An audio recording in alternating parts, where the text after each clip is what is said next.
सोना किधर है सोना? सोना है तो कोपरे में जाके सोना, उसमें क्यों चिल्ला रही हो?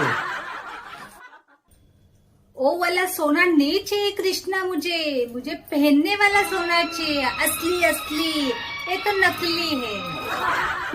अरे मैंने किडनी बेचने का देखा रे, पर वो लोग बोले कि तुम्हारी किडनी कुछ काम की नहीं रे, 200 रुपए मिलेगा रे।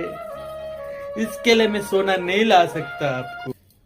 कृष्णा तू कुछ भी बेच, तेरा पार्ट्स पड़ी का, लेकिन मुझे सोना लेके आ 50 तोला का। तो मेरे को 200 रुपए मिल रहा है, तो 50 तोला कहाँ से लाऊं वैष्णवी? जा तू पानी में डूब के मर, कुछ काम का नहीं तू कृष्णा, कुछ काम का नहीं। बैगन वैष्णवी ने मेरा दिल दुखाया।